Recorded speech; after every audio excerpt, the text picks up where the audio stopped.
Hi friends, normal ಆಗಿ ನಾವು ಎಲ್ಲರೂ ಮನೆಯಲ್ಲಿ ಕ್ಯಾಪ್ಸಿಕಮ್ ಬಜ್ಜಿ ಮಾಡಿರ್ತೇವೆ. ಆದರೆ ಇವತ್ತು ನಾನು ನಿಮಗೆ ಮನೆಯಲ್ಲೇ ಸ್ಪೆಷಲ್ ಆಗಿ ಕ್ಯಾಪ್ಸಿಕಮ್ ಬಜ್ಜಿ ಹೇಗೆ ಮಾಡಬಹುದು ಅಂತ ತೋರಿಸಿಕೊಡ್ತೇನೆ. ಯಾವುದೇ ಚಾಟ್ ಐಟಮ್ ಮಾಡಬೇಕಾದ್ರೂ ಗ್ರೀನ್ ಚಟ್ನಿ ಮತ್ತು ಸ್ವೀಟ್ ಚಟ್ನಿ ಇರಲೇಬೇಕು. ಇವತ್ತು ನಾನು ಈಸಿಯಾಗಿ ಹೇಗೆ ಈ ಚಟ್ನಿಗಳನ್ನು ಮಾಡಬಹುದು ಅಂತ ತೋರಿಸಿಕೊಡ್ತೇನೆ. ಈಗ ಗ್ರೀನ್ ಚಟ್ನಿ ಮಾಡಲಿಕ್ಕೆ ಮಿಕ್ಸಿ ಜಾರಿಗೆ ಮೊದಲು ಒಂದು ಹಿಡಿಯಷ್ಟು ಚೆನ್ನಾಗಿ ತೊಳೆದ ಕೊತ್ತಂಬರಿ ಸೊಪ್ಪು, ಅದರ ಅರ್ಧದಷ್ಟು ಪುದೀನ, ಒಂದು ಸಣ್ಣ ತುಂಡು ಶುಂಠಿ, 3 ಬೆಳ್ಳುಳ್ಳಿ ಬೀಜ, 2 ಹಸಿಮೆಣಸು, 1 ಸ್ಪೂನ್ ಹುರಿಗಡಲೆ ಬೇಳೆ, ಸ್ವಲ್ಪ ಜೀರಿಗೆ ಪುಡಿ, ಸ್ವಲ್ಪ ಚಾಟ್ ಮಸಾಲ, ಉಪ್ಪು ಮತ್ತು ಸ್ವಲ್ಪ ನಿಂಬೆ ರಸ ಹಾಗೂ ಸ್ವಲ್ಪ ನೀರು ಇವೆಲ್ಲ ಸೇರಿಸಿ ನುಣ್ಣಗೆ ಗ್ರೈಂಡ್ ಮಾಡಿದರೆ ಗ್ರೀನ್ ಚಟ್ನಿ ರೆಡಿ ಆಯಿತು. ಈಗ ಸ್ವೀಟ್ ಚಟ್ನಿ ಮಾಡುವ ವಿಧಾನ ನೋಡೋಣ. ಒಂದು ಪ್ಯಾನ್ನಲ್ಲಿ 1 ನಿಂಬೆ ಹಣ್ಣಿನ ಗಾತ್ರದ ಹುಣಸೆ ಹುಳಿ ಮತ್ತು ಅರ್ಧ ಗ್ಲಾಸ್ ನೀರು ಸೇರಿಸಿ ಕುದಿಯಲು ಇಡಿ. ಇದಕ್ಕೆ 1 ಸಣ್ಣ ಕಪ್ ಬೆಲ್ಲ ಸೇರಿಸಿ ಸಣ್ಣ ಉರಿಯಲ್ಲಿ ಮುಚ್ಚಳ ಮುಚ್ಚಿ 5 ರಿಂದ 6 ನಿಮಿಷ ಚೆನ್ನಾಗಿ ಕುದಿಸಬೇಕು.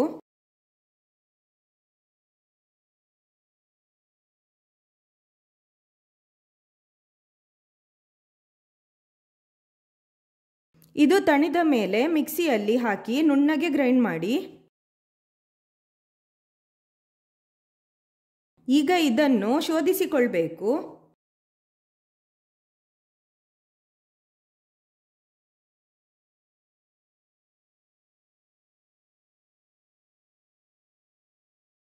ಇದಕ್ಕೆ ಸ್ವಲ್ಪ ನೀರು ಸೇರಿಸಿ ಕುದಿಯಲು ಇಡಿ. ಈಗ ಇದಕ್ಕೆ ಮೆಣಸಿನ ಪುಡಿ, ಜೀರಿಗೆ ಪುಡಿ, ಕೊತ್ತಂಬರಿ ಪುಡಿ, ಸೋಂಪು ಪೌಡರ್ ಮತ್ತು ಶುಂಠಿ ಪುಡಿ, ಉಪ್ಪು ಹಾಕಿ 2 ನಿಮಿಷ ಚೆನ್ನಾಗಿ ಕುದಿಸಿ ಆರಲು ಬಿಡಬೇಕು.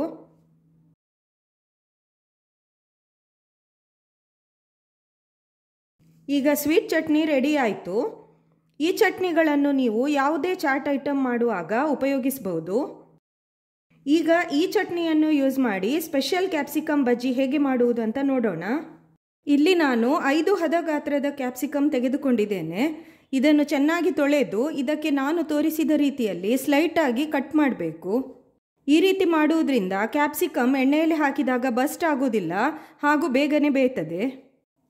ಈಗ ಒಂದು ಬೌಲ್ನಲ್ಲಿ 1.5 ಕಪ್ ಕಡಲೆ ಹಿಟ್ಟು, ಸ್ವಲ್ಪ ಅಕ್ಕಿ ಹಿಟ್ಟು, ಮೆಣಸಿನ ಪುಡಿ, ಉಪ್ಪು, ಸ್ವಲ್ಪ ಹಿಂಗಿನ ನೀರು, ಸ್ವಲ್ಪ ಸೋಡಾ ಪುಡಿ ಹಾಕಿ, ಬೇಡ ಅನ್ನೋರು ಸ್ಕಿಪ್ ಮಾಡಿ, ಮತ್ತು ನೀರು ಸೇರಿಸಿ ದೋಸೆ ಹಿಟ್ಟಿನ ಹದಕ್ಕೆ ಕಲಸಿಕೊಳ್ಬೇಕು. ಹಿಟ್ಟನ್ನು ಜಾಸ್ತಿ ತೆಳ್ಳಗೆ ಮಾಡಬೇಡಿ, ಅದು ಕ್ಯಾಪ್ಸಿಕಮ್ಗೆ ಕೋಟ್ ಆಗುವ ರೀತಿಯಲ್ಲಿ ಹಿಟ್ಟನ್ನು ಕಲಸಬೇಕು.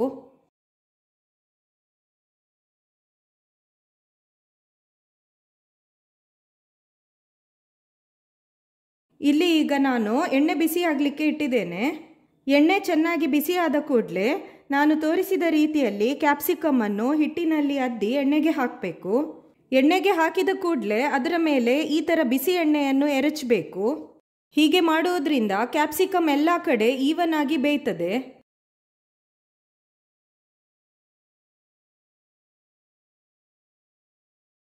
ಈಗ ಫ್ಲೇಮ್ ಸಣ್ಣದು ಮಾಡಿ ಚೆನ್ನಾಗಿ ಫ್ರೈ ಮಾಡಿ.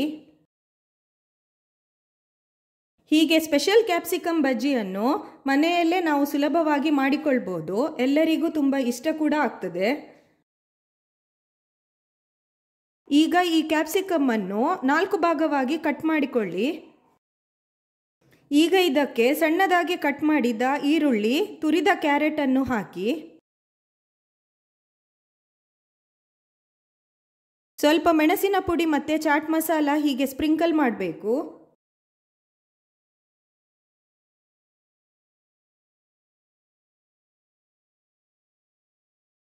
ಈಗ ಇದರ ಮೇಲೆ ಸ್ವಲ್ಪ ಲಿಂಬೆ ರಸವನ್ನು ಹಾಕಿ, ಈಗ ನಾವು ತಯಾರಿಸಿಟ್ಕೊಂಡ ಗ್ರೀನ್ ಚಟ್ನಿ ಮತ್ತು ಸ್ವೀಟ್ ಚಟ್ನಿಯನ್ನು ಅದರ ಮೇಲೆ ಹಾಕಬೇಕು. ಇದನ್ನು ನಿಮ್ಮ ಟೇಸ್ಟ್ಗೆ ಅನುಸಾರವಾಗಿ ಹೆಚ್ಚು ಕಡಿಮೆ ಮಾಡಿಕೊಳ್ಬೋದು. ಕೊನೆಯಲ್ಲಿ ಕೊತ್ತಂಬರಿ ಸೊಪ್ಪನ್ನು ಮತ್ತು ಸೇವನ್ನು ಹಾಕಿ, ಬೇಕಾದರೆ ಟೊಮ್ಯಾಟೊ ಕೂಡ ಸಣ್ಣದಾಗಿ ಕಟ್ ಮಾಡಿ ಹಾಕ್ಬೋದು. ನಿಮಗೆಲ್ಲ ಈ ರೆಸಿಪಿ ಇಷ್ಟ ಆದರೆ ಲೈಕ್, ಶೇರ್ ಮತ್ತು ಕಮೆಂಟ್ ಮಾಡಿ ಹಾಗೂ ನನ್ನ ಚಾನಲನ್ನು ಸಬ್ಸ್ಕ್ರೈಬ್ ಮಾಡಿ. ಇನ್ನೊಂದು ಹೊಸ ರೆಸಿಪಿಯೊಂದಿಗೆ ಮತ್ತೆ ಸಿಗೋಣ. ಬಾಯ್ ಎಲ್ರಿಗೂ.